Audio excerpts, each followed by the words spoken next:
ఇక్కడున్న సిస్టర్స్కి చెప్తున్నాను, ఒకవేళ మీరు ఆ టైంలో ఉండుంటే దేవుని దృష్టి మీ మీదకి వచ్చి ఉండేదా?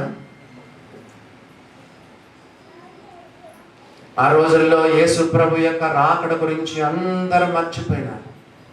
వాక్యం తెలుసు.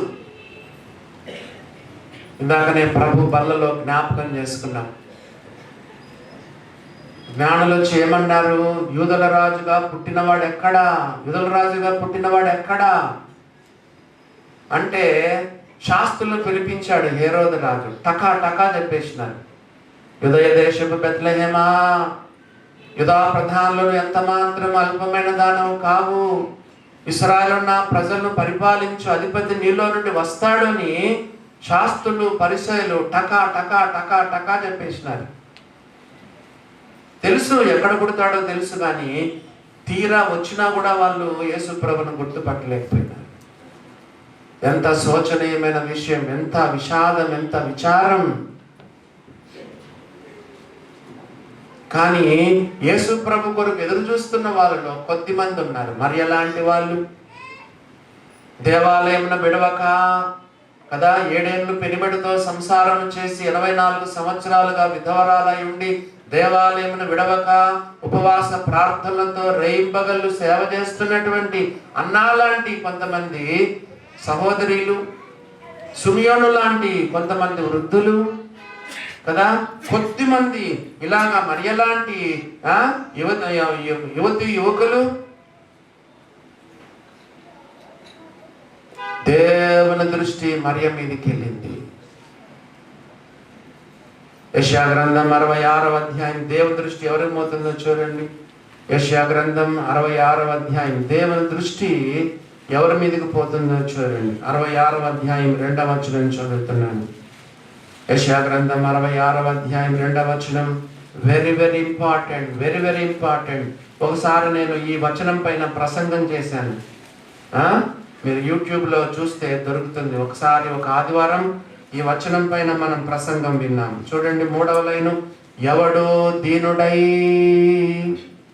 నలిగిన హృదయం గలవాడై నా మాట విని వణుకుచుండునో వారినే నేను దృష్టించుచున్నాను. చెప్పండి, దేవుని దృష్టి ఎవరి మీదకి వస్తుంది? ఎవడు దీనుడై, గర్విష్ఠుడు కాదు. కొంతమందికి ఎంత అహంకారం, ఎంత గర్వం, కళ్ళలో కావరం. మీకు చెప్పాను, మెడలో గర్వం, కళ్ళలో గర్వం, నడకలో గర్వం. ముఖ్యంగా సియోను కుమార్తెలు గర్విష్ఠురాన్రై ఓరచూపులు చూచుచు మరి కులుకుచూ నడుచుచు కాళ్ళకు గజ్జలు మ్రోగించుచూ ఉన్నారు. నీ కళ్ళలో గర్వం, నీ మెడలో గర్వం, నీ నడకలో గర్వం, నీ నడుములో గర్వం. ఎవడో దీనుడై, దీనుడై. నెక్స్ట్ చూడండి, విరిగిన హృదయం కలవాడై. దేవుని అడుగుతున్నావా? ప్రభువా, I want to have a broken heart lord. ప్రభువా, విరిగి నలిగిన హృదయం నాకు దయచేయండి. గర్వ హృదయం కాదు కదా, always broken heart, broken heart. ప్రభువా, విరిగి నలిగిన హృదయం నాకు దయచేయి, పగిలిన హృదయం నాకు దయచేయి. 51వ కీర్తనలో ఏమని రాయబడింది? విరిగిన మనస్సే దేవునికి ఇష్టమైన బలి. నీ హృదయము విరిగి నలిగిపోతే, పగిలిపోతే ఆ హృదయం దేవునికి ఎంతో ఇష్టం, దేవునికి ఎంతో ఇష్టం. ఎవరో దీనుడై నలిగిన హృదయం కలవాడై నా మాట విని వణుకుచుండును. చాలా మంది బుధవారం చెప్పే వాక్యం, ఆదివారం చెప్పే వాక్యం, రేడియోలో వింటున్న వాక్యం, అలా మీటింగ్స్లో వింటున్న వాక్యం లైట్గా తీసుకుంటున్నాం, లైట్గా తీసుకుంటున్నాం. ఇప్పుడు విన్న వాక్యము ఇప్పటి వరకే. ఇంటికి వెళ్ళి దేవుడు నాతో ఏం మాట్లాడాడు, నేను ఏం దిద్దుకోవాలి, ఏమి నేను నేర్చుకోవాలి, ఎక్కడ నా పరివర్తన చెందాలి, ఎక్కడెక్కడ నేను మార్చుకోవాలన్నది లేదు నీకు. బైబిల్లో రాయబడింది, నా మాట విని వణుకుచుండును వానిని నేను దృష్టించుచున్నాను. ఎందుకు మరియ దృష్టి, ఎందుకు దేవుని దృష్టి మరియ మీదకి పోయింది? బహుశా ఇది కారణం. ఇశ్రాయేలు దేశంలో ఎంతమంది కన్యకలు లేరు? ఇశ్రాయేలు దేశంలో ఎంతమంది యవన స్త్రీలు లేరు? పరిశుద్ధురాలు, యోగ్యురాలు, దీనురాలు, నలిగిన హృదయం కలిగిన అమ్మాయి, ప్రార్థనా పరురాలు, దేవుని వాక్యం అంటే గౌరవం. యవన కాలంగా పరిశుద్ధంగా జీవిస్తున్న సహోదరి, దేవుని యొక్క దృష్టి ఆమె మీదకు పోయినట్టుగా మనం చదువుతున్నాం కదా. ఆ కన్యక పేరు మరియా. ఆ కన్యక పేరు మరియా అని దేవుని వాక్యంలో చూస్తున్నాం. అంత మాత్రం కాకుండా ఊరేం ఊరు చెప్పండి? 26వ వచనం చూడండి. నజరేతు అను ఊరిలో. నజరేతు అనేది చెడ్డ ఊరు, భయంకరమైన ఊరు. ఎందుకో దేవుడు దానికి ఏమని పేరు పెట్టాడు తెలుసా? చీకటిలోను మరణ ఛాయలోను కూర్చున్న ప్రజలు. నజరేతు గురించి దేవుడు ఏం చెప్పాడు? ఆ గలిలయ ప్రాంతం, నజరేతు ప్రాంతం గురించి యెషయా గ్రంథంలో ఉంది, మత్తయి సువార్తలో కూడా ఉంది. It's a place of darkness and death. Place of darkness and death. చీకటిలో కూర్చున్న ప్రజలు గొప్ప వెలుగు చూచిరి. మరణ ఛాయలో కూర్చున్న ప్రజలు గొప్ప వెలుగును చూచిరి. యేసు ప్రభువు అలాంటి ఊరుని ఎన్నుకున్నాడు, అలాంటి బీద కుటుంబాన్ని ఎన్నుకున్నాడు. మనం ఈ లోకంలో పుట్టేటప్పుడు మనము దేవుని దగ్గర కదా, దేవుడు మనల్ని అడిగాడు అనుకోండి, ఇదిగో నువ్వు భూలోకానికి వెళ్ళాలి, కోరుకో. ఎవరింట్లో పుడతావు, ఏ దేశంలో పుడతావో కోరుకో అంటే మనం ఏం చేస్తాం? అంతా ఇక్కడ అక్కడ అంతా కొంచెం ఆలోచన చేసి, కొంచెం ఎంక్వైరీ చేసి కదా, పలాని సంపన్న దేశంలో కదా, అమెరికాలోనో, అమెరికాలో కూడా మళ్ళీ ఏంటి, ఒక సంపన్నమైన షౌకారింట్లో పుట్టాలని మనం కోరుకుంటాం. దేవుడు కనుక మనకు ఛాయిస్ ఇస్తే, యేసు ప్రభుకు ఛాయిస్ ఉంది. ఏ దేశంలో పుట్టాలి? ప్రపంచంలో మధ్యస్థ స్థానం, ఆసియా ఖండం, మధ్యమైన ప్రదేశం బెత్లెహేము, ఇశ్రాయేలు దేశం. ఏ కుటుంబంలో పుట్టాలి? ఏ కుటుంబంలో పడవు? బీద కుటుంబంలో పుట్టాలి. పేద కుటుంబం. ఏ ఊర్లో పుట్టాలి? Nazareth, a place of darkness and death. ఆ ఊరిలో పుట్టాలి. యేసు ప్రభు యొక్క దీనత్వం. ఉదయకాలంలో ప్రభు యొక్క బల్లలో మనం ప్రభుని జ్ఞాపకం చేసుకున్నాం. వచ్చావా? రొట్టె రసంలో పాలు పొందావా? ప్రభుని ఆరాధించావా? ప్రభుని జ్ఞాపకం చేసుకున్నావా? ఎంత దీనుడు, ఎంత దీనుడు యేసు ప్రభు. ఈ లోకంలో పుట్టిన మొదటి రోజు తగ్గించుకున్నాడు. పశువుల పాకలో ఆయన పరుండబెట్టబడ్డాడు. ఈ లోకంలో జీవించిన ఆఖరి రోజు కూడా తగ్గించుకున్నాడు. ఏం చేశాడు చెప్పండి? బల్ల దగ్గర పై వస్త్రాన్ని పక్కన పెట్టాడు. నడుముకు తువాలు కట్టుకున్నాడు. పల్లెములో నీళ్లు తీసుకున్నాడు. శిష్యుల పాదాలను కడగడానికి, తుడచడానికి మొదలు పెట్టాడు. ఇందాక అంతకుముందు మనం విన్నాం, ఆఖరిని తను ద్వేషించి పగబెట్టుకొని వెన్నుపోటు పొడిచాడు. ద్రోహి అని రాయబడింది. యేసు ప్రభును స్వామి ద్రోహం చేశాడు. ఎవరు? ఇస్కరియోతు యూద స్వామి ద్రోహం చేస్తే ఈవెన్ ఇస్కరియోతు యూద పాదాలను కూడా యేసు ప్రభు కడిగాడు. అంత తగ్గింపు యేసు ప్రభులో ఉందా? నీకు తగ్గింపు ఉందా? నీ స్థానాన్ని పక్కన పెట్టగలవా? నీ ఉద్యోగాన్ని పక్కన పెట్టగలవా? నీ హోదాను పక్కన పెట్టగలవా? నీ పై వస్త్రాన్ని పక్కన పెట్టగలవా? తల వంచు, మెడ వంచు, మోకాళ్ళు వంచు, నడుము వంచు దైవ సన్నిధిలో. ఓ దేవుని బిడ్డలారా, యేసు ప్రభువులు ఎంత తగ్గింపు, ఎంత తగ్గింపు. పోయిన వారం ఇంకో కంప్లైంట్ కూడా వచ్చింది. ఒకరు చెప్తున్నారు, అసలు ఆంటీ వాళ్ళకి ముఖం తిప్పుకుంటారండి. అలానా ఆంటీ అయితే మాట్లాడుతుందన్నా, దగ్గరకు వచ్చి పలకరిస్తుందన్నా కదా. సంఘానికి ఎంతమంది నీటితో వస్తారు, ప్రేమ కొరకు వస్తారు, ఒక వాక్యం కొరకే కాదు, సహవాసం కొరకు వస్తారు. మంచి మంచి బట్టలు వేసుకున్న వాళ్ళు మంచి వాళ్ళతోనే మాట్లాడతావే చెప్పండి. యవనస్తులను పలకరించండి, ప్రేమించండి, బీదల నుంచి ఎరదీయండి కదా. అరే నీవు డబ్బు ఇవ్వకపోయినా కనీసం ఒక పలకరింపు. తగ్గవే నీ స్థాయి నుంచి, నీ యొక్క హోదా నుంచి తగ్గవే. సమస్తాన్ని సృజించిన సృష్టికర్త ఎంత తగ్గించుకున్నాడు. ఒక నిరుపేద కుటుంబంలో పుట్టాడు. ఒక భయంకరమైన స్థలంలో పుట్టాడు, నజరేతు. నతానియేలు ఏమన్నాడు తెలుసా? మేము మెస్సియాను కనుగొన్నాం, నజరేయుడైన మెస్సియాను కనుగొన్నామంటే ఆయన ఏమన్నాడు? నతానియేలు, నజరేతు నుండి మంచిది ఏదైనా రాగలదా? నజరేతు నుండి మెస్సయ్య వస్తాడా? నజరేతు నుంచి రక్షకుడు వస్తాడా? ఎంత తృణీకారంగా మాట్లాడుతున్నాడో చూడండి. నజరేత్ అంటే అంత ఘోరాతి ఘోరమైన స్థలం. కానీ యేసు ప్రభు ఆ ఊరిని ఎన్నుకున్నాడు. అక్కడ ఉన్న ఒక నిరుపేద కుటుంబాన్ని యేసు ప్రభు ఎన్నుకున్నాడు.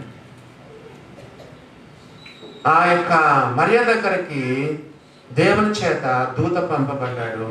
ఆ కన్యక పేరు మరియ. 28వ వచనం, ఆ దూత లోపలికి వచ్చి ఆమెను చూచి, దయాప్రాప్తురాలా, నీకు శుభం. శుభం అంటే ఏంటి చెప్పండి? ఎవరైనా చెప్తారా శుభం అంటే?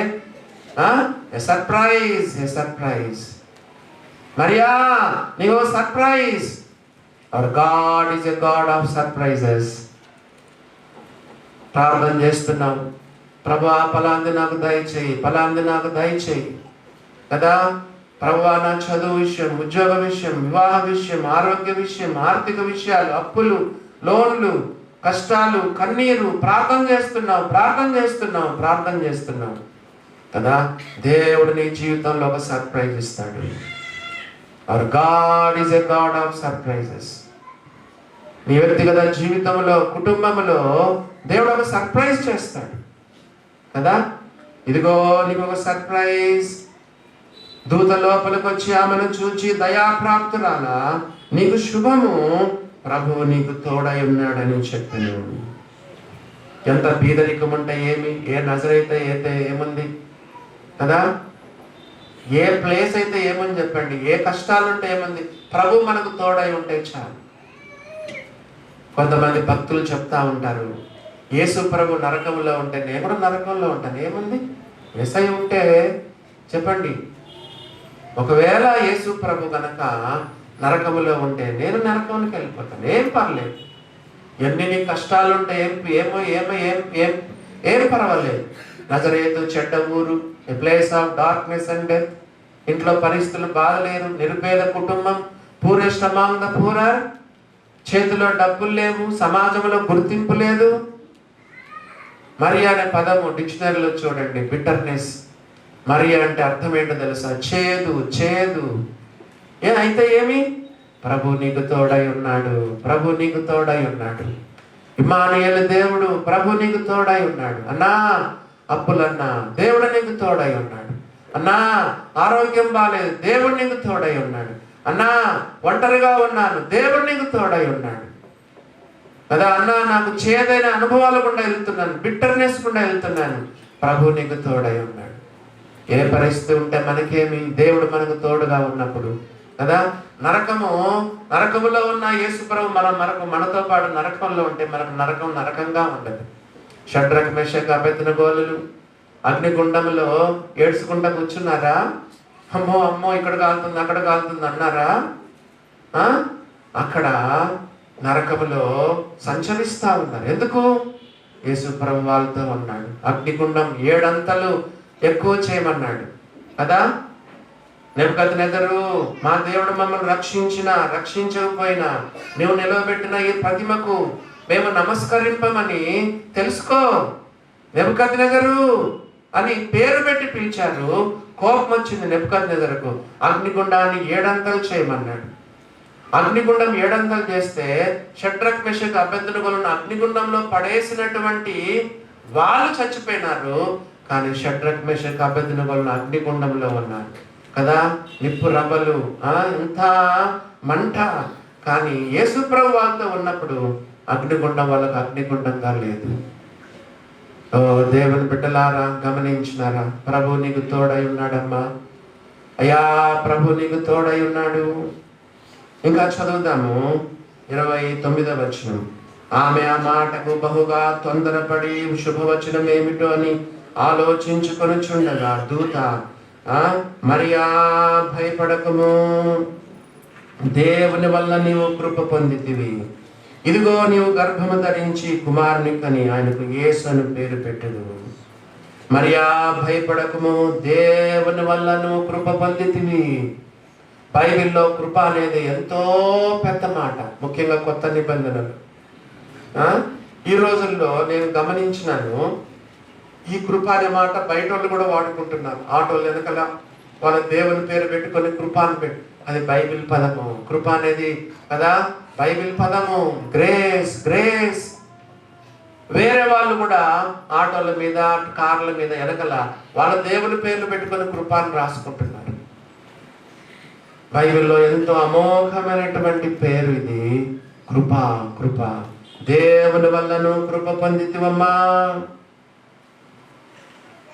కృప లేకపోతే ఇంత అది భరించలేదు ఈమె. ఎందుకు? పెళ్లి కాకపోయినా గర్భవతి అంటే ఎవరైనా ఊరుకుంటారా? సొంత మమ్మీ నమ్ముతుందా? సొంత డాడీ నమ్ముతారా? బంధువులు నమ్ముతారా? అసలు ప్రదానం చేసుకున్న, ఎంగేజ్మెంట్ చేసుకున్న యోసేపు నమ్ముతాడా? మామూలు నిందలు కాదు, భయంకరమైన నిందలు, అవమానాలు ఆమె భరించాలంటే she needs the God's grace. దేవుని బిడ్డలారా గమనించండి, ఈ లోకంలో మనం సర్వైవ్ కావాలంటే దేవుని కృప మనకు చాలా అవసరం. కృప రెండు రకాలను మీకు చెప్పాను కదా. ఒకటి సేవింగ్ గ్రేస్, రెండవదిగా సస్టైనింగ్ గ్రేస్. సేవింగ్ గ్రేస్ అంటే చెప్పండి. సేవింగ్ గ్రేస్ అంటే రక్షణ పొందుతున్న సమయంలో దేవుడు మనకు ఇస్తున్న కృప. ఎఫెసీ 2:8 మీరు విశ్వాసము ద్వారా కృపచేతనే రక్షించబడి ఉన్నారు. మీరు విశ్వాసం ద్వారా కృపచేతనే రక్షించబడ్డారు. అది సేవింగ్ గ్రేస్ అంటారు. సేవింగ్ గ్రేస్ అంటే రక్షణ పొందు సమయంలో పొందేటువంటి కృప. యేసు ప్రభువా, నేను పాపినయ్యా, నన్ను రక్షించయ్యా, నీ రక్తంతో నన్ను కడగయ్యా, నా హృదయంలోకి రాయ్యా. అప్పుడు అలా ప్రార్థించినప్పుడు దేవుడు తన కృపనిస్తాడు, రక్షిస్తున్నాడు. అది సేవింగ్ గ్రేస్. సస్టైనింగ్ గ్రేస్ అంటే ఈ లోకంలో క్షణక్షణం దేవుని కృప మనకు అవసరం. మీకు ఇంకో విషయం చెప్పమంటారా? నమ్మి బాప్తిసం పొంది రక్షించబడిన మనము, దేవుడు కనుక తన కృపను మనకు దూరం చేస్తే విశ్వాసులు వ్యభిచారులు అవుతారు, వేశ్యలు అవుతారు, దుర్మార్గులు అవుతారు, దుష్టులు అవుతారు, మిలిటెంట్స్ అవుతారు, టెర్రరిస్టులు కాగలరు. దేవుడు తన కృపను మనకు దూరం చేస్తే. తెలుసా మీకు? దేవుడు మన చేయిని వదిలేస్తే భ్రష్టులైపోగలం. రక్షణ పొందిన తర్వాత వి నీడ్ ద గ్రేస్. యోహాన్ రాసిన సువార్త 1వ అధ్యాయంలో యోహాన్ ఏం రాస్తున్నాడో చూడండి. యోహాను సువార్త 1వ అధ్యాయము చూడండి, ఆ 16వ వచనం చదువుతున్నాను. ఆయన పరిపూర్ణతలో నుండి మనం కృప వెంబడి కృపను పొందితిమి. ఆయన పరిపూర్ణతలో నుండి కృప వెంబడి కృప, grace after grace, grace after grace. ప్రతిరోజు అమ్మా దేవుని కృపను కోరుకో. నీకు కొంతమందికి ఎంతో బాధ్యతలు ఉంటాయండి, ఎంతో బాధ్యతలు. సందర్భం కాబట్టి చెప్తున్నాను. మేము దీపురాజు వాళ్ళ ఇంటికి వెళ్ళాము. సంపత్ బ్రదర్ చెప్తున్నారు, ఒక పాప, చిన్న పాప, వాళ్ళకి భర్తను చూసుకుంటుంది, మళ్ళా ఉద్యోగం చేస్తున్నాము, ఇంటి పనులు చేసుకుంటుంది. కొంతమందికి భలే ఒత్తిడి ఉంటుంది. కొన్నిసార్లు ఉద్యోగాలు చాలా కష్టంగా ఉంటాయి కదా. కొంతమందికి ఎక్కువ బాధ్యతలు. దేవుడు ఏలియాతో చెప్పాడు, నీ శక్తికి మించిన ప్రయాణం. కొన్నిసార్లు కొంతమంది దైవ సేవకులతో అంటారు, అన్నా ఎట్లా మీరు ప్రయాణాలు చేస్తారన్నా? అలా ప్రయాణాలు వెంబడి ప్రయాణాలు చేస్తూనే ఉంటారు. మేము ఒకసారి ప్రయాణం చేస్తే మళ్ళా 24 hours రెస్ట్ చేసుకుంటే తప్ప. చూసారా, నీకు తగినంతగా దేవుడు కృపనిస్తానే ఉంటాడు. ఎన్నో కష్టాలు ఉన్నాయి కదా. కొంతమందికి భయంకరమైన వ్యాధి, తట్టుకోగలుగుతున్నారంటే దేవుని కృప, దేవుని కృప. పౌలు శరీరంలో ఒక ముళ్ళు ఉంచాడు కదా దేవుడు. చెప్పండి, చాలా నొప్పి కదా. ముమ్మారు ప్రభును వేడుకున్నాడు, నా యుద్ధ నుండి తొలగించయ్యా, తొలగించయ్యా, తొలగించయ్యా. దేవుడు చెప్పాడు, నేను ముళ్ళును తీసేను, కానీ ఈ ముళ్ళును భరించే శక్తిని ఇస్తాను, కృపనిస్తాను. నా కృప నీకు చాలును. My grace is sufficient for the. ఆయన పరిపూర్ణతలో నుండి కృప వెంబడి కృప.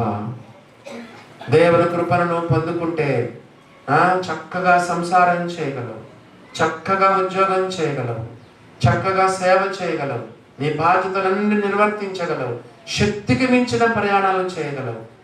అదా పౌలులాగా చెప్పగలవు, నా పరుగు తుదముట్టించానని చెప్పగలవు. యేసుప్రభు చెప్పినట్లుగా సమాప్తమాయనని చెప్పగలవు. చూసారా దేవుని బిడ్డలారా, ఆయన పరిపూర్ణతలో నుండి కృప వెంబడి కృపను పొంది. అపోస్తుల కాల గ్రంథం 4వ అధ్యాయం చూడండి. అపోస్తుల కాల గ్రంథము 4వ అధ్యాయము 33వ వచనం, లాస్ట్ లైన్ చదువుదాం. అపోస్తుల కాల గ్రంథం 4వ అధ్యాయము 33వ వచనము, లాస్ట్ లైన్. దైవ కృప అందరి యందు అధికముగా ఉండెను. Much grace was upon them all. ఆదిమ సంఘములో ఉజ్జీవము, ఉత్తేజము, ఉల్లాసము, ఉడుకుదనం కదా. ఎంత ఎంత సేవ చేశారు, సాక్షులుగా ఉన్నారు. ధైర్యం, దాతృత్వం, తెగింపు, తెగువ, పౌరుషం, రోషం, భూములు అమ్మేయడం, ఇండ్లను అమ్మేయడం, ధారాళంగా దేవునికి ఇవ్వడం కదా. ఇంత సేవ, ఇంత దాతృత్వం, ఇంత ధైర్యం. జైలుకి వెళ్తారు కదా, జైలు దెబ్బలు తింటారు, జైలుకి వెళ్తారు, సేవ చేస్తానే ఉన్నారు. పిరికిదనం పోయింది, పారిపోవడం లేదు, కానీ ప్రాణాలు ఇస్తున్నారు. ఎందుకో తెలుసా? దైవ కృప, దైవ కృప అందరి యందు అధికముగా ఉండెను. పేతురు రాసిన మొదటి పత్రిక లేదా యాకోబు రాసిన పత్రిక చూడండి. యాకోబు రాసిన పత్రిక 4వ అధ్యాయంలో ఒక మాట చదువుదాం. యాకోబు రాసిన పత్రిక 4వ అధ్యాయము 5వ వచనం చదువుతున్నాను, లాస్ట్ లైన్. యాకోబు రాసిన పత్రిక 4వ అధ్యాయము 5వ వచనం, లాస్ట్ లైన్. కాదు గాని ఆయన ఎక్కువ కృప ఇచ్చును, ఆయన ఎక్కువ కృప ఇచ్చును, ఆయన ఎక్కువ కృప, ఎక్కువ కృప. అపోస్తుల కాల గ్రంథంలో అధికమైన కృప అందరి యందు అధికముగా ఉండెను. ఇక్కడ చూస్తే ఎక్కువైన కృప. పేతురు రాసిన మొదటి పత్రిక 4వ అధ్యాయం, 4వ అధ్యాయం చూడండి. పేతురు రాసిన పత్రిక 4వ అధ్యాయం 10వ వచనం. దేవుని నానా విధమైన కృప, మ్యానిఫోల్డ్ గ్రేస్ ఆఫ్ గాడ్, నానా విధమైన కృప. చూసారా? దేవుని కృప నానా విధాలుగా మనకు ఇస్తాడని రాయబడింది. అమ్మా మరియా, నువ్వు దేవుని కృపను పొందితివి. కొరింథీయులకు రాసిన 2వ పత్రిక 8వ అధ్యాయంలో 9వ అధ్యాయంలో ఒక మాట చదువుతాం. కొరింథీయులకు రాసినటువంటి 2వ పత్రిక 9వ అధ్యాయంలో కృపను గురించి ఒక మాట రాయబడింది. 9వ అధ్యాయం 8వ వచనం చూడండి. మరియు అన్నిటి యందు ఎల్లప్పుడూ మీలో మీరు సర్వ సమృద్ధి గలవారై ఉత్తమమైన ప్రతి కార్యము చేయుటకు దేవుడి మెడల సమస్త విధములైన కృపను విస్తరింప చేయగలడు. ఆల్రెడీ మీకు చెప్పాను. కొన్నిటి అందా, అన్నిటి అందా, అప్పుడప్పుడా, ఎల్లప్పుడా, కొంచెం కొంచెమా, సర్వ సమృద్ధిగానా, కొన్ని కార్యాలైనా ప్రతి కార్యమా, కొంచెం కొంచెమా, సమస్త విధాలుగానా? మరి కొద్దిగా ఇస్తాడా, విస్తారంగా ఇస్తాడా కృప? చూడండి ఎంత సూపర్లేటివ్ డిగ్రీలో రాయబడింది. అన్నిటి యందు ఎల్లప్పుడూ మీలో మీరు సర్వసమృద్ధి గలవారై ఉత్తమమైన ప్రతి కార్యము చేయుటకు, సంసారమా, సేవనా, ఉద్యోగమా, వ్యాపారమా, ఏదైనా సరే, ఏదైనా సరే, ఏదైనా చేయడానికి, ఉత్తమమైన ప్రతి కార్యం చేయడానికి దేవుడు మెడల సమస్త విధములైన కృపను విస్తరింప చేయగలడు. మరి ఈ దేవదూత వచ్చి నీవు దేవుని కృపను పొందితివని ఎందుకు అంటున్నాడు? ఎవరైనా చెప్తారా? ఎందుకు మీకు దేవుని కృప అవసరం? చెప్పండి. యేసు ప్రభు ఆమె గర్భంలోనికి వస్తే అందరూ నిందిస్తారు. ఎక్కడ పాపం చేసిందో, ఎక్కడ తిరిగిందో, ఏమేమి ఎక్కడెక్కడ తిరిగిందో, ఎన్ని వేషాలు వేసిందో, అమ్మ నమ్మదు, నాన్న నమ్మరు, అన్నదమ్ములు నమ్మరు, ఇంట్లో ఎవరు నమ్మరు, బంధువులు నమ్మరు, ఊరోళ్ళు నమ్మరు. బైబిల్లో రాయబడింది, వివాహం కాకపోయినా ఎవరైనా గర్భవతేనని తెలిస్తే ఊరు బయటకు తీసుకెళ్ళి రాళ్లతో చావగొట్టాలి. ఇన్ని నిందలు భరించాలి. She needs the grace of God. దేవుని కృప ఉంటే మనకు తిరిగి ఉండదు. ఎటువంటి సిచ్యుయేషన్ అయినా యూ కెన్ హ్యాండిల్. దేవుని కృప మనకుంటే నీ జీవితంలో ఎటువంటిదైనా నువ్వు బేర్ చేయగలవు, ఎటువంటిదైనా ఫేస్ చేయగలవు. చూసారా, దేవుని కృప, దేవుని కృప. మరియా, దేవుని కృపను నువ్వు పొందితివి. ఇదిగో నీవు గర్భము ధరించి కుమారుని కని ఆయనకు యేసుని పేరు పెట్టెదవు. ప్రపంచంలో ఒకే ఒకరికి అవకాశం కదా. ప్రపంచమంతట్లో చూస్తే, ముఖ్యంగా ఇశ్రాయేల్ దేశంలో చూస్తే, యేసు ప్రభు ఒక అమ్మాయిని కదా, ఒక కన్యకను యేసు ప్రభు ఏర్పరచుకున్నాడు. మరి ఇప్పుడు మనకు ఛాన్స్ లేదా అని మీరు అడగొచ్చు. యేసు ప్రభు మన గర్భంలో ఉదయించలేడు, కానీ అలా మన హృదయంలో ఉదయించగలడు. మరియమ్మ గర్భంలో మాత్రమే ఒకరికే అవకాశం. కానీ యేసు ప్రభు నీ క్యారెక్టర్లో ఉదయించగలడు, నీ హృదయంలో ఆయన ఉదయించగలడు. ప్రతి విశ్వాస హృదయంలోనికి యేసు ప్రభు ఉదయించగలడు. దేవుని బిడ్డలారా, యేసు ప్రభు క్యారెక్టర్ మనలోకి వచ్చిందా? ఆయన గుణగణాలు వచ్చినాయా? యేసు ప్రభు ఏం చెప్పాడు? నేను సాత్వికుడను, దీన మనసు గలవాడను కనుక మీ మీద నా కాడి ఎత్తుకొని నా యొద్ద నేర్చుకోనండి. వందల ప్రసంగాలు విన్నావు, నీలో సాత్వికమే లేదు, దీనత్వమే లేదు కదా. భార్యను తిడతావు, భర్తను ఎదిరిస్తావు, అత్తమ్మని ఎదిరిస్తావు కదా, జగడాలకు పోతావు, ఎప్పుడు కొట్లాడ జరిగినా నీవే గెలుస్తావు. నీదే పై చేయి. ఎప్పుడైనా నోరు ఎంత షార్ప్గా ఉంటుంది చెప్పండి. మంగళ కత్తిలాగా ఉందని బైబిల్లో కానీ, మంగళ కత్తి ఎంత షార్ప్గా ఉంటుందో నీ నాలుక, నీ నోరు అంత షార్ప్గా ఉంటుంది. క్రీస్తు యొక్క క్యారెక్టర్ నీలోకి, నాలోకి రావాలి. ఇప్పుడు యేసు ప్రభు మరలా మన హృదయాలలో ఉద్భవించడు, కానీ మన హృదయంలో ఆయన పుట్టడు, కానీ మన గర్భంలో ఆయనకు రాడు, కానీ మన హృదయంలోనికి వస్తాడు కదా. నీ హృదయంలోనికి వస్తాడు, నీ క్యారెక్టర్లోనికి ఆయన వస్తాడు. నేను చెప్తా ఉంటాను కదా, ప్రభు యొక్క శరీరాన్ని గుర్తున్న రొట్టెను తీసుకున్నాం, ప్రభు యొక్క రక్తానికి సాదృశ్యంగా ఉన్న పాత్రలో మనం పాలు పొందినాం. ఆయన సారూప్యం, స్వభావం, స్వరూపం, మహిమ, పోలిక ఇవన్నీ మనలోకి రావాలి. సంవత్సరాల తరబడి రొట్టె రసం తీసుకుంటున్నావు. ఆయన శరీరానికి సాదృశ్యం ఉన్న రొట్టెలో, రక్తానికి సాదృశ్యం ఉన్న పాత్రలో పాలు పొందుతున్నావు. క్రీస్తు స్వరూపం ఏర్పడిందా? పౌలు చెప్తున్నాడు, క్రీస్తు స్వరూపం మీ యందు ఏర్పడి వరకు మరలా మీ విషయమే నాకు ప్రసవ వేదన కలుగుచున్నది అని చెప్పాడు.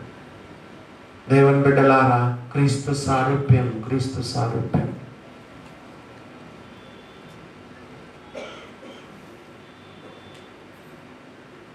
యేసు ప్రభు ఆమెను ఎందుకు ఎన్నుకున్నాడో మనం చూసినాం. నాకు తెలిసినంత మటుకు మరియా క్లవర్ కాదు. పల్లెటూరులో వాళ్ళకి ఏం పెద్ద జ్ఞాన వివేకాలు ఉంటాయి చెప్పండి. ఆమె పెద్ద క్లవర్ కలిగిన అమ్మాయి కాదు, ఇంటెలిజెంట్ కూడా కాదు. దేవుడు ఏమైనా అందాల పోటీ నిర్ణయించి అసలు ఇశ్రాయేల్ దేశం అంతట్లో కూడా ఎవరైతే అందంగా ఉంటారో, నేను అమ్మాయి గర్భంలో పుడతాను అనుకున్నాడా? బ్యూటీ కాంటెస్ట్ చేసి ఎవరు అందగత్తలు ఉంటారో వాళ్ళ అనుకున్నాడా? నో. దేవుడు నీ బాహ్యాన్ని చూడడు. ఈ రోజుల్లో కొంతమంది మోడల్స్ లాగా ఉంటున్నారు. సినీ స్టైల్స్ ఎంత పాటిస్తున్నారు చెప్పండి. దేవుని బిడ్డలారా, సినీ స్టార్స్ లాగా ఉంటున్నారు కొంతమంది బాయ్స్ అండ్ గర్ల్స్. బాహ్యానికి దేవుడు ప్రాధాన్యత ఇవ్వడు. ఆడవాళ్ళలో ప్రాముఖ్యంగా దేవుడు దేని కోరుకుంటాడు? ఆడవాళ్ళలో దేవుడు ప్రాముఖ్యంగా ఏం కోరుకుంటాడో చూడండి. పేతురు రాసిన మొదటి పత్రిక 3వ అధ్యాయం పేతురు రాసిన మొదటి పత్రిక 3వ అధ్యాయము మరి 3వ వచనం 4వ వచనం చదువుదాం. పేతురు రాసిన మొదటి పత్రిక 3వ అధ్యాయం 3వ వచనం 4వ వచనం. జడలు అల్లుకొనుటయు, బంగారు నగలు పెట్టుకొనుటయు, వస్త్రములు ధరించుకొనుటను వెలుపటి అలంకారం మీకు అలంకారంగా ఉండద్దు. చెప్పండి. జడలు అల్లుకొనుట అంటే జడలు అల్లుకోవద్దని కాదని అర్థం, సింపుల్గా ఉండని అర్థం. అలంకారంగా ఉంచుకోవద్దు జడలు వేసుకున్నా. నెక్స్ట్ చూడండి, బంగారు నగలు పెట్టుకొనుటయు. బంగారు నగలు అసలు పెట్టుకో, బోడిగా ఉండమని కాదని అర్థం. ఒకళ్ళు వేసుకోవాలనుకుంటే వేసుకో, సింపుల్గా వేసుకో కదండి. మరి వస్త్రములు ధరించుకొనుటంటే అసలు వస్త్రాలు వేసుకోకూడదని కాదు, వేసుకో, తగు మాత్రమని బైబిల్లో రాయబడింది. దేవుని బిడ్డలారా, వెలుపటి అలంకారం మీకు అలంకారంగా ఉండద్దు కదా. కానీ అసలైన అలంకారం స్త్రీలలో నుంచి దేవుడు కోరుకున్నది ఏంటో చూడండి. మరియలో ఇది ఉంది కాబట్టి దేశప్రభు మరిని కోరుకున్నాడు. మరలో ఏముంది చూడండి, సాధువైనట్టు మృదువైనట్టు గుణము. కొంతమంది ఎంత కర్కశంగా ఉంటారు, కరుకుగా ఉంటారు, మాటలు కూడా చాలా కఠినంగా ఉంటాయి. ఆడవాళ్ళలో కనపడాల్సింది కదా, భర్త పట్ల పిల్లల పట్ల సాఫ్ట్నెస్, మృదుత్వం. సాధువైనట్టు మృదువైనట్టు గుణమును అక్షయ అలంకారము గల మీ హృదయపు అంతరంగ స్వభావము మీకు అలంకారంగా ఉండాలి. వెలుపటి అలంకారం మీకు అలంకారంగా ఉండదు. ఫంక్షన్లకు వెళ్ళేటప్పుడు కొంతమంది దూరంగా ఉంటున్నారు కదా. కొంతమంది చర్చికి సింపుల్గా వస్తారు, కానీ ఫంక్షన్లు వచ్చినప్పుడు అమ్మో కేజీలు బంగారం వేసుకొని వస్తున్నారు కదా. నా దగ్గర రావడానికి కొంత దూరంగా ఉంటుంది. ఎక్కడ జోబన్ని ఎక్కడ చూస్తాడో అని కదా. ఎంత కావాలంత పెట్టుకోండి మీ కొరకు, మీ పిల్లల కోసం కదా. మొత్తం తీసుకొచ్చి చర్చిలో అనవసరం, ఎక్కువ మనకు ఉండకూడదు కదా. వెలుపటి అలంకారం మీకు అలంకారంగా ఉండక సాధువైనట్టు మృదువైనట్టు గుణమును అక్షయ అలంకారము గల మీ హృదయ అంతరంగ స్వభావము మీకు అలంకారంగా ఉండాలి. అది దేవుని దృష్టికి మిగుల విలువ కలది. చూసారా, దేవుని దృష్టికి విలువ కలది. అందుకే మరియను దేవుడు ఏర్పరచుకున్నాడు. 32వ వచనం, ఆయన గొప్పవాడై సర్వోన్నతుని కుమారుడు అనబడును, ప్రభువైన దేవుడని తండ్రి అయిన దావీదు సింహాసనమును ఆయనకి ఇచ్చును, ఆయన యాకోబు వంశస్థులను యుగయుగములో ఏలును, ఆయన రాజ్యము అంతము లేనిదై ఉండునని ఆమెతో చెప్పాను.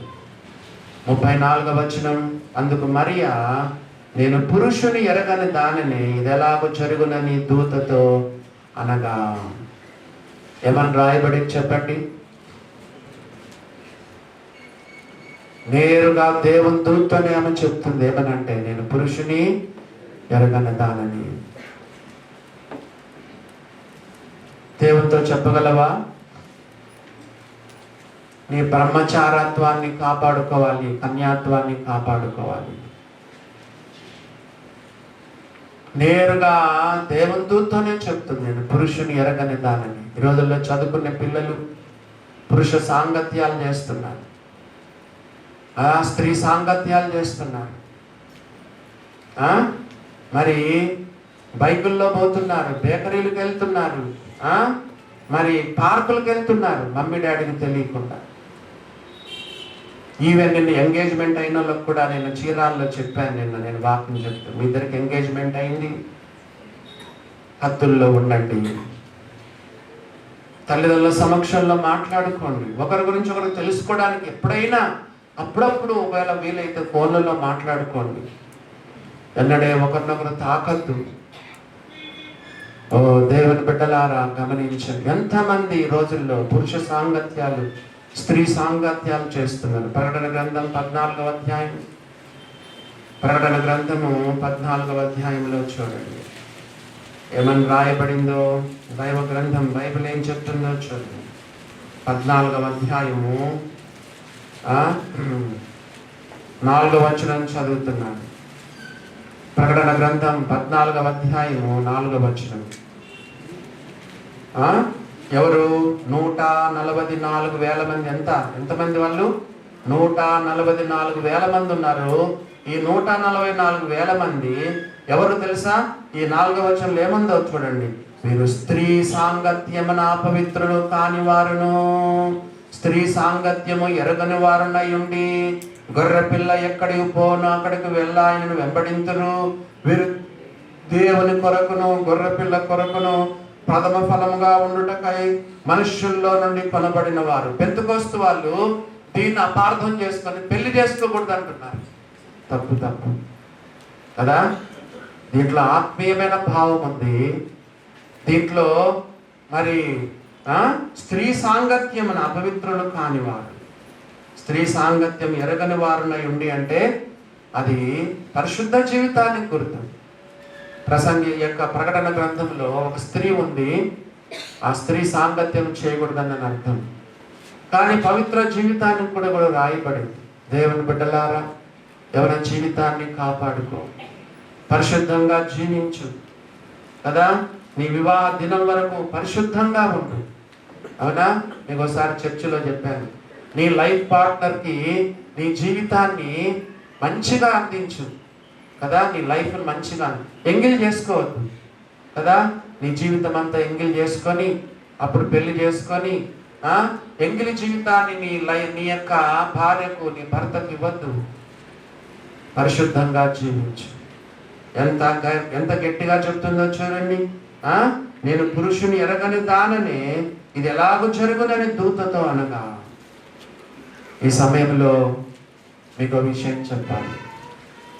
మీలో కొంతమంది నాతో అంటారు, అన్నా పొరపాటు అయిపోయింది, నేను తప్పు త్రోవలో వెళ్ళిపోయాను, నా జీవితం పాడైపోయింది, నా బ్రహ్మచారత్వాన్ని పోగొట్టుకున్నాను, కన్యాత్వాన్ని పోగొట్టుకున్నాను. అన్నా నా విషయం ఏంటన్నా? ఒకవేళ మీరు నన్ను ప్రశ్నిస్తే మీకు కొన్ని వాక్యాలు చూపిస్తాను. మత్తయి సువార్త 1వ అధ్యాయం చూడండి. మత్తయి సువార్త 1వ అధ్యాయము, మత్తయి సువార్త 1వ అధ్యాయము 3వ వచనం చదువుతున్నాను. యూదా తామారునందు పెరెసును కనెను, యూదా తామారునందు పెరెసును కనెను. నెక్స్ట్ 5వ వచనం. నయస్సోను షల్మానును కనెను, షల్మాను రాహాబునందు బోయజును కనెను. నెక్స్ట్ వచనం 5వ వచనం 3వ లైన్. బోయజు రూతునందు ఓబేదును కనెను. నెక్స్ట్ 6వ వచనం. యెషై రాజైన దావీదును కనెను, ఊరియా భార్యగా ఉండిన ఆమె యందు దావీదు సొలొమోనును కనెను. ఇక్కడ ఎంతమంది స్త్రీలను చదివాను చెప్పండి, వరుసగా చెప్పండి. ఎంతమంది స్త్రీల గురించి చెప్పాను? పైన ఉన్న 4 కదా, 5 మంది కాదు, 4 చెప్పండి. ఫస్ట్ పేరు తామారు, రెండవది రాహాబు, 3వ చెప్పండి రూతు, 4వ చెప్పండి బెత్సెబా. ఊరిగా భార్యగా ఉన్నట్టే బెత్సెబా. వీళ్ళెవరో తెలుసా? ఈ 4 యేసు ప్రభు తన వంశావల్లో రాయించుకున్నాడు. వీళ్ళు చండాలమైన జీవితాలు, మామూలు కాదు. తామారు తన మామతో పాపం చేసి గర్భం దాల్చింది. తామారు కోడలు చూసారా? మరి ఎంత ఏడ్చిందో, ఎంత పశ్చాత్తాపడిందో, ఎంత కన్నీరు గార్చిందో. పాపాత్మురాలు ఏమైంది? పరిశుద్ధురాలు. తామారు పరిశుద్ధురాలు. పరిశుద్ధాత్మ దేవుడు యేసు ప్రభు వంశావళిలో, యేసు ప్రభు తల్లులలో తామారు పేరు మత్తయి కదా రాసింది. మత్తయి తామారు పేరు రాయి. నెక్స్ట్ పేరు చెప్పండి. రాహాబు. రాహాబు ఏంటో తెలుసా? వేశ్య అని రాయి. వేశ్య. ఆమె ఉద్యోగమే అది. ఆమె యొక్క జీవనోపాధి. ఒకరా ఇద్దరా? రోజు పాపం, డబ్బులు, రోజు పాపం. ఆమె వృత్తి, ఆమె ఉద్యోగం, ఆమె వ్యాపారం. వేశ్య. చాలా మంది చెప్తారు వేగుల వారిలో, బహుశా వేగుల వారిని, 2 వేగుల వారిని చేసుకుని ఉంటుంది. ఏం పేరు? ఆయన పేరు షల్మాను. యేసు ప్రభుని గురించి ఆమె ఉంది కదా, ఆమె గురించి ఉంది, బైబిల్లో ఉంది. రాహాబు గురించి. మీ దేవుడు పైన ఆకాశమందును క్రింద భూమి అందును దేవుడే. మీ దేవుడు ఎర్ర సముద్రాన్ని పాయలు చేశాడు. మీ దేవుడు చేసిన గొప్ప కార్యాల గురించి మేము విన్నప్పుడు మా గుండెలు పగిలిపోయినాయి. మీ దేవుడే నిజమైన దేవుడని దేవునందు విశ్వాసం ఉంచింది. తన పాప జీవితాన్ని గురించి ఎంత కన్నీరు గార్చిందో ఏమో దేవుడు, పరిశుద్ధాత్మ దేవుడు. మత్తయి యేసు ప్రభు తల్లులలో రాయి. ఏం పేరు? రాహాబు పేరు రాయి. మూడవ పేరు చెప్పండి. రూతు పచ్చి విగ్రహారాధికురాలు, మోయాబీయురాలు. బైబిల్లో ఉంది, మోయాబీయులైనను అమ్మోనీయులైనను 10వ తరము వారైన యెహోవా సమాజంలో చేరకూడదు, అస్సలు వాళ్ళు చేరడానికే లేదు. మరి రూతు ఏమని చెప్పండి?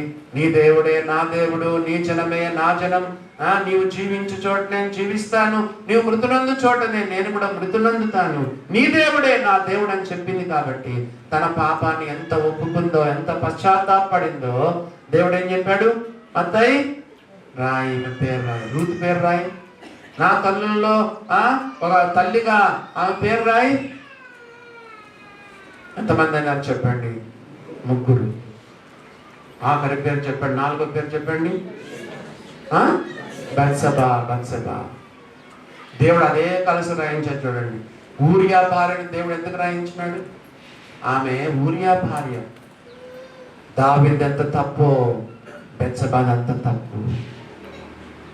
బైబిల్లో ఉంది, కేకలేమని రాయబడింది. ఎంత రాజు అయినా కూడా ఒప్పుకుంటారా ఎవరైనా? ఎంత రాజు కావచ్చు, నువ్వు ఒక పురుషుని యొక్క భార్యనే మరి రాజైనంత మాత్రాన ఆయనను పిలిస్తే పోవడమేనా?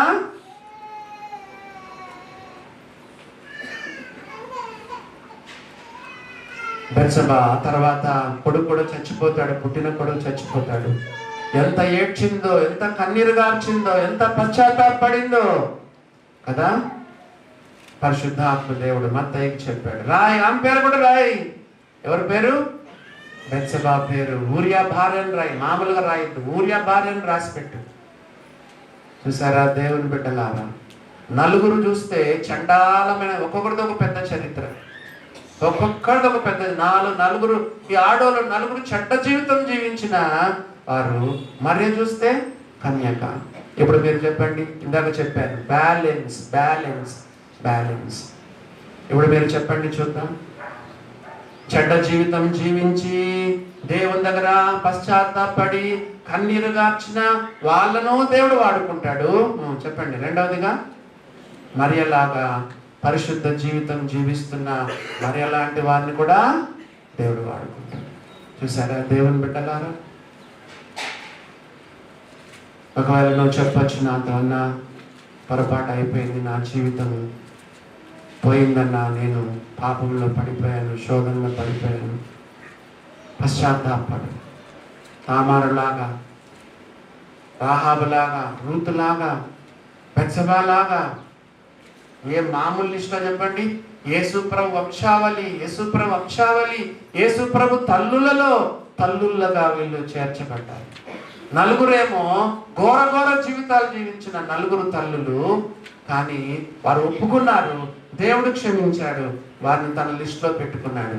అదే సమయంలో పరిశుద్ధురాలుగా జీవించినటువంటి చెప్పండి మరియ కూడా అసలైన తల్లిగా చేర్చబడి. పాపులు పరిశుద్ధులతో ఎలా చేర్చబడతారో చూడండి.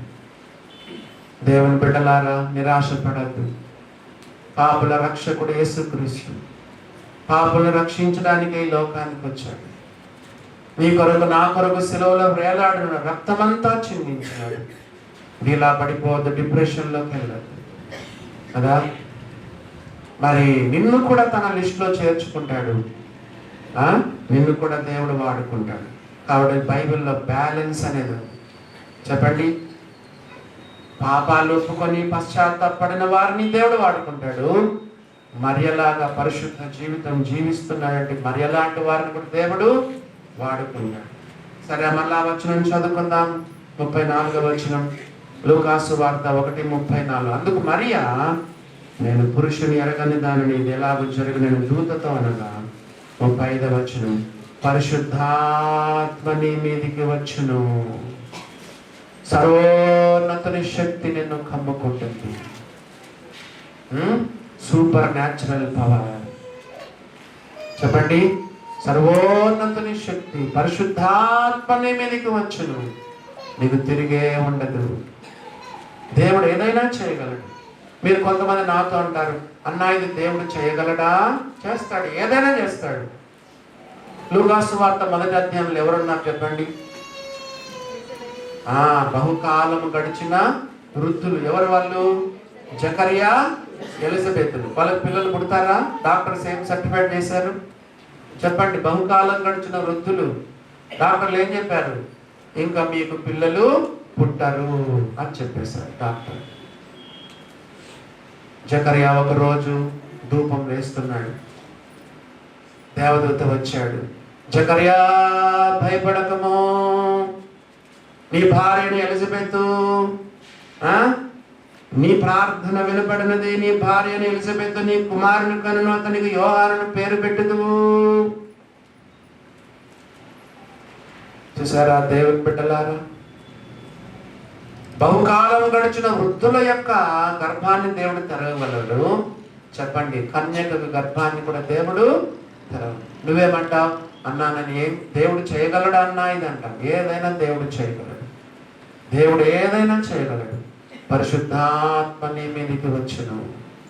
సర్వోన్నతుని శక్తి నిన్ను కమ్ముకుంటుంది. మరియా, పుట్టబోవ శిశువు పరిశుద్ధుడై దేవుని కుమారుడను పడును అని దేవదూత చెప్తున్నాడు. పరిశుద్ధాత్మ నీ మీదకి వచ్చును. అపోస్తుల కార్యాల గ్రంథం 1వ అధ్యాయం 8వ వచనంలో యేసు ప్రభు చెప్పాడు. ఆఖరిగా వెళ్ళేటప్పుడు ఆరోహణమై వెళ్తున్నాడు. యేసు ప్రభు ఆరోహణం కాకమునకు శిష్యులతో పలికిన ఆఖరి మాట ఏమని చెప్పాడు? పరిశుద్ధాత్మ మీ మీదికి వచ్చును. సర్వోన్నతుని కాదు, ఇదిగో ఏమన్నాడు? అపోస్తుల కార్యాల గ్రంథము 1వ అధ్యాయము 8వ వచనంలో ఏమని చెప్పాడు యేసు ప్రభు? అయినను పరిశుద్ధాత్మ మీ మీదికి వచ్చినప్పుడు మీరు శక్తి నొందెదరు. కనుక మీరు యెరూషలేములోను, యూదయ, సమరయ దేశములందంతటను భూదిగంతముల వరకును నాకు సాక్షులయ్యుందురని వారితో చెప్పెను. చూసారా? పరిశుద్ధాత్మను కలిగి ఉండడం వేరు, పరిశుద్ధాత్మ శక్తి కలిగి ఉండడం వేరు. ఎఫెసీయులకు రాసిన పత్రిక 1:13లో మీరు పరిశుద్ధాత్మతో ముద్రింపబడితిరి అని రాయబడింది. కానీ ఎఫెసీ 5:18లో ఆత్మపూర్ణులై ఉండండి అని రాయబడింది. చూసారా? ఆల్రెడీ పరిశుద్ధాత్మతో ముద్రించబడిన ఎఫెసీలకు పేతురు మరి పౌలు ఏం రాస్తున్నాడు? Be filled with the Holy Spirit. అందుకే పెంతెకోస్తు తర్వాత శిష్యులలో చాలా మార్పు కలిగింది కదా? ఎంత మార్పు చూడండి. ఎన్నడూ పిరికితనం లేదు. కొట్టినా జైలుకి పోతారు, జైలు నుంచి రిలీజ్ వచ్చిన తర్వాత మళ్ళా విధుల్లో ప్రకటిస్తారు. ఎన్నడూ ఇంకా మళ్ళీ ఎప్పుడు పారిపోలేదు. ధైర్యం వచ్చేసింది. పరిశుద్ధాత్మ శక్తి. మరియా, పరిశుద్ధాత్మ నీ మీదికి వచ్చును. సర్వోన్నతుని శక్తి నిన్ను కమ్ముకొనును. పరిశుద్ధాత్మ కొరకు ప్రార్థన చేయదు. నువ్వు విశ్వాసమైతే don't pray for the Holy Spirit, but pray for the power of the Holy Spirit. పరిశుద్ధాత్మ శక్తి కొరకు ప్రార్థన చేయి. పరిశుద్ధాత్మ శక్తి, పునరుత్థాన శక్తి, పైనుండి శక్తి, ప్రార్థనా శక్తి, వాక్శక్తి, అంతరంగ పురుషుల్లో శక్తి, కార్యసాధకమైన శక్తి, క్రియాశక్తి, భక్తితో పాటు శక్తి అని బైబిల్లో రాయబడ్డాయి. ఉందా? ఈనాడు విశ్వాసంలో శక్తే లేదు కదా? హూ అంటే చాలు ఎగిరి పడిపోతున్నారు. సాతాను హూ అన్నాడు అనుకోండి, చిన్న చిన్న శోధనలకు, చిన్న చిన్న పాపాలకు పడిపోతున్నారు. దేవుణ్ణి అడగండి, ప్రభువా, I need the power of the Holy Spirit. పరిశుద్ధాత్మ శక్తి కలిగి ఉన్నప్పుడు నీ జీవితంలో అద్భుతాలు, ఆశ్చర్యకార్యాలు దేవుడు జరిగిస్తాడు. మనం ముగించుకున్నాము. 36వ వచనం. ఈ బంధువురాలు ఎలిజబెత్ కూడా తన వృద్ధాప్యమందు కుమారుని గర్భము ధరించును. గొడ్రాలను పడిన ఆమెకు ఇది 6వ మాసం. గొడ్రాలి గర్భాన్ని తెరవగలడు. చెప్పండి, కన్యక గర్భాన్ని కూడా దేవుడు తెరవగలడు. Trust him, trust him. Don't give up, don't give up.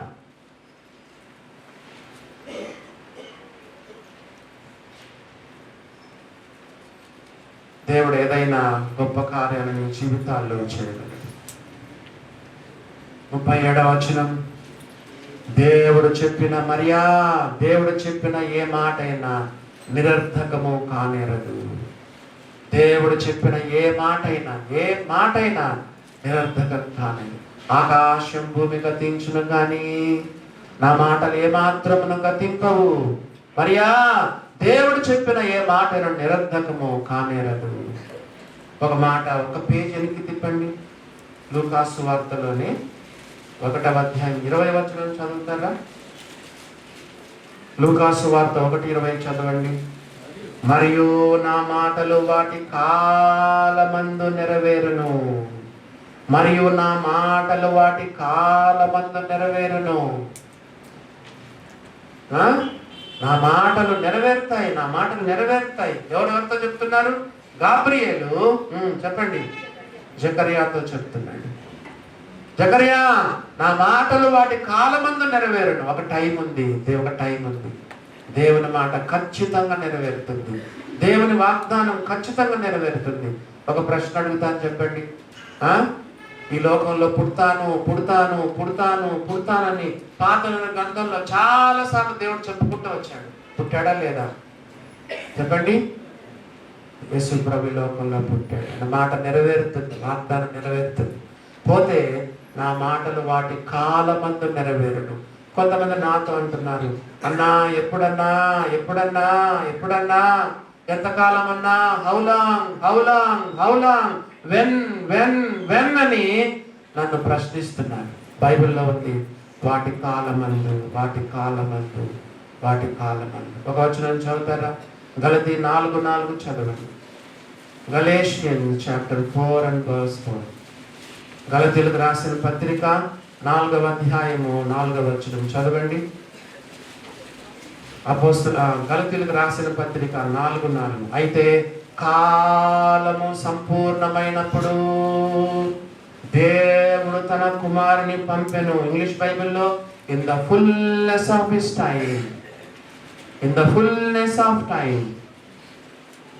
కాలము సంపూర్ణమైనప్పుడు.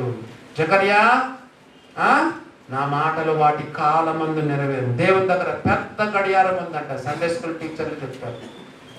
దేవుని యొక్క గంట, దేవుని టైం కదా, అలా మోగినప్పుడు, దేవుని గంట మోగినప్పుడు దేవుని వాగ్దానం నెరవేర్చబడుతుంది. దేవుని యొక్క వాక్యాలు నెరవేరుతాయి, వాగ్దానాలు నెరవేర్చబడతాయి. నీ దేవుడు నీకు ఇచ్చిన మాట నెరవేరుతుంది. జకర్యా, నా మాటలు వాటి కాలమందు నెరవేరును. దేవుడు చెప్పిన ఏ మాట అయినా నిరర్థకము కానేరదు. మళ్ళా మన పాఠానికి వద్దాము.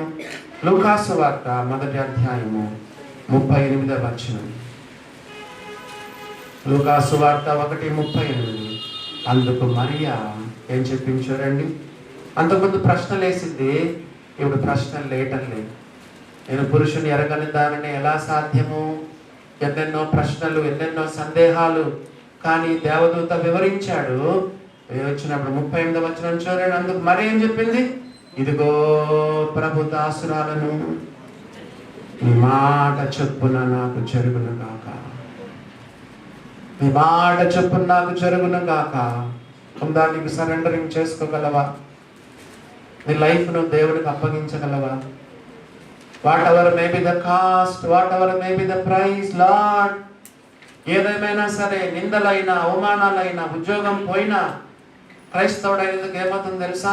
ఎస్సీగా ఉంటే నీకు రిజర్వేషన్లు, కాలేజీలో సీటు, ప్రమోషన్లు, ఉద్యోగము కదా, ఇంకా కొన్ని స్కాలర్షిప్లు, అమ్మో ఎన్నెన్నో ఉంటాయి.